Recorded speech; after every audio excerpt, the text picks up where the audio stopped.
Հրապարակ թերթը գրում է մեկ տարի առաջ արդարադատության նախարար Սրփուի Գալյանը 28-ամյա Ներսես Զեյնալյանին նշանակեց իր խորհրդական։ Զեյնալյանն աշխատել է Պետեկամուտների կոմիտեում, այժմ դասախոսում է Ֆրանսիական համալսարանի իրավաբանության ֆակուլտետում։ Նաև Գալյանի լիազորված անձն է Բարձրագույն դատական խորհրդում, նա դատավորների դեմ նախարարության հարուցած վարույթներն է պաշտպանում Բարձրագույն դատական խորհրդում։ Զեյնալյանը չնայած երիտասարդ տարիքին համարվում է նախարարության ծանր հրետանին, իր գործի գիտակ։ Դրանով են բացատրում, որ նրա ուսերին է դրված դատավորներին պատժելու ծանր գործը պաշտպանելը։ Մենք տեղեկացանք, որ Ներսես Զեյնալյանը դիմել է դատավորների մրցույթին մասնակցելու համար հոկտեմբերի 2-ին Բարձրագույն դատական խորհրդում անցկացվել է քրեական մասնագիտացման դատավորների հավակնորդների քննություն, որին մասնակցել է 36 հոգի, նրանցից մեկը Ներսես Զեյնալյանն է։ Դեռևս հայտնի չէ, նա որակավորման հաջորդ փուլ անցել է, թե ոչ։ Ժողովուրդ օրաթերթը գրում է, ՔՊ պատգամավոր Անդրանիկ Քոչարյանի գործունեության վերաբերյալ տարիներ շարունակ հարցեր են հնչեցվել, սկսած դեռևս 2008 թվականի մարտի արյունալի իրադարձություններից, երբ նա էլի հանձնաժողով էր ղեկավարում։ Հիշեցնենք, որ հենց նա էր ղեկավարում 2008 թվականի մարտի 1-ի իրադարձությունների հանգամանքներն ուսումնասիրող հանձնաժողովը,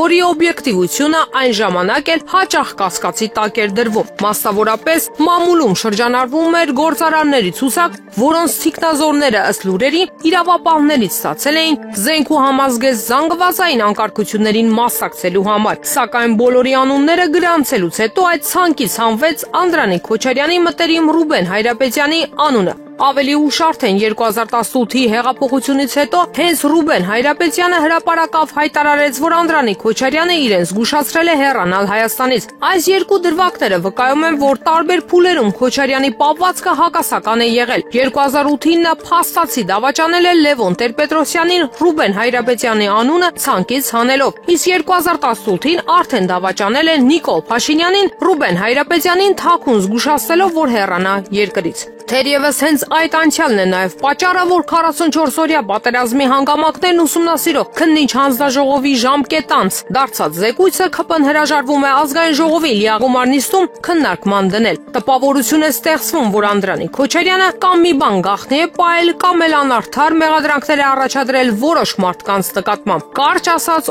օբյեկտիվ չէ։ Փաստորաթերթը գրում է, հոկտեմբերի 7-ին տեղի կունենան Փարաքար համայնքի նոր ղեկավարի ընտրություններ։ Վոլոդիա Գրիգորյանի ողբերգական մահվանից հետո ավականին իր կազմից ընտրելու է համայնքապետ։ Թերթի նախորդ համարում տեղեկացրել էինք, որ ապրելու երկիր խմբակցությունն առաջադրելու է համայնքի ղեկավարի թեկնածու։ Եվ ահա երեք մեզ հայտնի դարձավ, որ ապրելու երկիր կուսակցությունն առաջադրելու է Օնիկ Հաղվերդյանի թեկնածությունը։ Նա ինչպես 2025 թվականի, այնպես էլ 2021 թվականի ընտրություններում եղել է ցուցակի երկրորդ համարը։ Մեր տեղեկություններով Օնիկ Հաղվերդյանն ունի կառավարման մեծ փորձ, տիրապետում է համայնքի խնդիրներին եւ ամենայն հավանականությամբ հենց նա էլ կընտրվի Փարաքար համայնքի ղեկավար։ Հրապարակ թերթը գրում է, մինչ Նիկոլ Փաշինյանը հորդորում է չլսելու տալ Ալիևի Զանգեզուրի միջանցք արտահայտությունը, քանի որ դա իր ներքին լսարանի համար է արվում, արտաքին գործերի նախարար Արարատ Միրզոյանը խոստովանում է, որ իրականում Ալիևը նախապայմաններ է դնում խաղաղության պայմանագրի ստորագրման համար։ Լեական հեռուստաալիքի հետ զրույցում նա ասել է, որ հայկական կողմը չի կիսում այդ օրակարգը։ Խաղաղության պայմանագրի վերջնական ստորագրման արարողությունից առաջ գոյություն ունեն գործընթացներ, որոնք արդեն ընթանում են։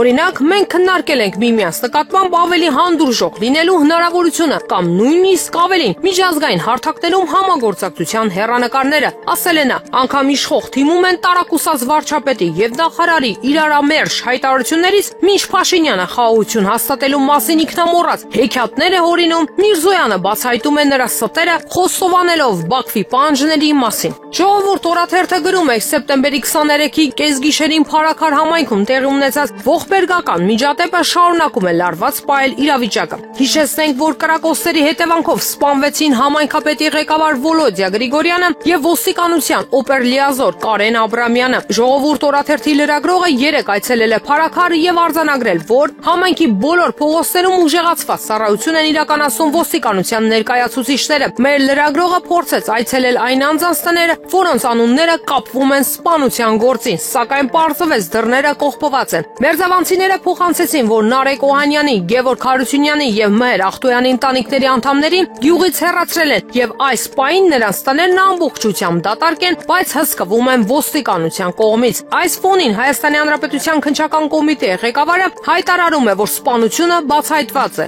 Սակայն Վոլոդյա Գրիգորյանի մայրը Մարինե Գրիգորյանը Ժողովուրդ օրաթերթի զրույցում շեշտեց. սպանությունը չի կարող համարվել բացահայտված, քանի դեռ չեն բացահայտվել պատվիրատուները։